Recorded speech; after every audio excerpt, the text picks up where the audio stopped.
This screencast is looking at Autumn 2014 Question 3, focused particularly on the area of financial and ratio analysis. So again, I've assumed you've read through the question. Make sure you read it in full, and ideally you'll attempt it beforehand. Again, we're really going to focus on the whole idea of the common financial analysis requirement at Sfma, but also around good and bad exam technique in terms of this question. So there's two particular requirements we're looking at here. We're looking at Part A, which is using the information provided, analyse the financial performance of Hoskins over the past 3 years and compare to sectoral information. So two key requirements there. You have to analyse it over the past 3 years, so a trend, and compare it to the benchmark of which we're given up here. So again, if you didn't do both, you wouldn't have got full marks. And the second thing is, based on your analysis in Part A above and the information provided, avoid Hoskins on actions to address any area of concern. So again, that was important as well, is that you're linking to Part A, but it is a separate requirement. And when we look at the examiner feedback, a lot of students were kind of combining these together. The commentary goes up here. Your advice in terms of actions must go down in Part B to get your credit. So you know, assuming you've read through the question, if not, pause it now and come back. The general idea here is there's a new owner in the business, inheriting it from his parents, and they're looking to do a review on the business so far. So clear there's a couple of inefficient practices going on, and in particular you're given industry benchmarks here that you want to get an idea of how do they compare to the industry average for the wholesale stationery sector. So you'll notice the examiner is trying to guide you as to what the areas they want to focus on. Typically in Sfma, for a financial analysis question, it will be very broad like this. So it just says analyse the performance. So it doesn't tell you like CAP1, do profitability, do liquidity, do gearing. It's very open-ended. And that's typically where students fall down here, is how they structure their answer. It can be very ad hoc, can be very all over the place, and you do limit yourself in terms of the number of marks you're getting. So financial analysis is a very popular question in recent years. And unfortunately, students have lost a lot of easy marks because of poor presentation and poor approaches to the question. So the examiner is trying to guide you here. They've given you essentially 4 profitability ratios, the first 4. You will see the next 3 are working capital ratios, and the final 2 are gearing ratios, i.e. related to debt. So I would typically structure your answer around the sections that they give you. So do your ratios, because you will have to do ratios in this instance, as a separate appendix, and then each time we'll have a heading for profitability and we'll comment. Then we'll have a heading for working capital management and we'll make comments, and finally we have a heading for gearing and we'll make comments. So try and make it as deliberate a structure as possible, and if you're ever in doubt what type of structure might you take, consider and go back and review the examiner's solution, because that's the solution or the structure they think is most appropriate, because they would have prepared the solution. So in this particular question, you're not actually given ratios for the company itself, you're given a set of financial statements. So in other questions of CAP2, you'll be typically given ratios calculated already, and it's more about interpretation. So in this instance, you're practicing calculating the ratios, and you're also then practicing interpreting them in the context of the benchmarks you have. So it's always useful, if you're given a set of financial statements, do a high-level overview of what are the key points you can make looking at the question.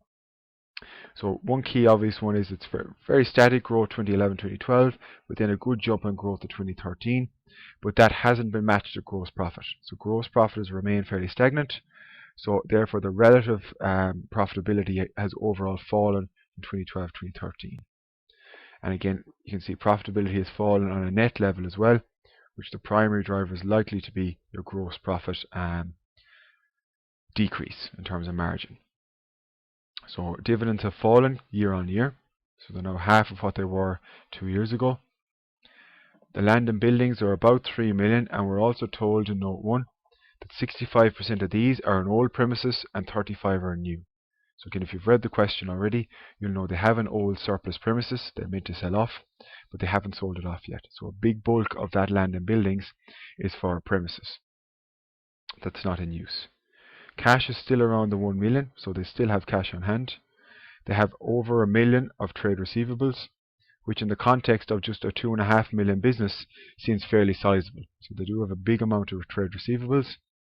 And again, if you've read through the question already, you should be able to link that back to the long payment days a lot of their customers are taking. and the very ad hoc management of trade receivables that's currently in Hoskins. So you'll see they have no trade payables, which again links back to the question where you're told they don't like to owe money to suppliers. They pay cash up front. And again, there's a long-term loan then that's financed the purchase of the new premises. So again, that has financed 35% of the new premises. So overall, it's useful at the outset just to jot down a few ideas of what you see the key trends are, because then you can make some intelligent comments, particularly for part A, for 8 marks. So the first thing we're going to focus on is, I would tell students, leave a page or two for your comments, so your finalized comments, and I will come down, for example, and start an appendix and do the ratios. So remember, we're going to have to calculate ratios for all of these relative figures because you need to compare them to the industry benchmark. So we're going to have ratio for, we'll do profitability first, ROTA, sales growth, gross profit margin, GPM, and net profit margin. So again, it's assuming that you will be able to know and calculate these, and we have it for 3 years, 2011, 2012, and 2013. So we're just going to do the calculations here, and again, you want to put in we'll put in industry if you want as well, just to have it as a benchmark. 16%, 4.5%, 58%, and 14%. So we have the benchmarks, but we need to calculate these for each year. So again, what I'm doing is, assuming you know the ratios, you can go back and revise them. We'll do it very briefly just to make sure we have the numbers on hand. So return on total assets will be operating profit over total assets. Okay, so it's possible sometimes people will use net profit, but typically use operating profit over total assets, which is this line here. So in 2011 it will be 443 divided by 7705. So about 5.75%. So I put all these as percentages. In 2012 it will be 368 over 7821. And in 2013 it would be 345 over 7798. There. No. So let me reformat those. So we can see return on total assets has fallen over the 3 years, and it's well below the industry average of 16%.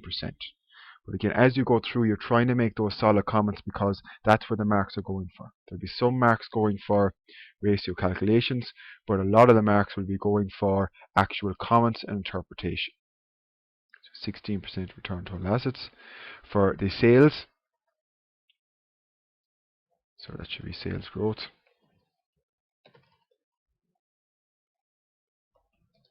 We're going to look at, remember, you won't have growth for 2011 because you don't have the 2010 figure.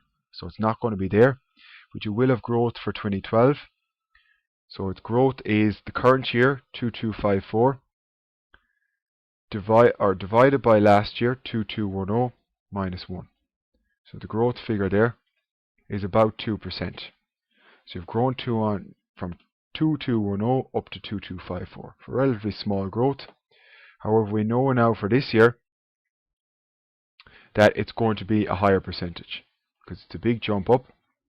So here it is 2680, which is the sales in 2013, divided by 2254.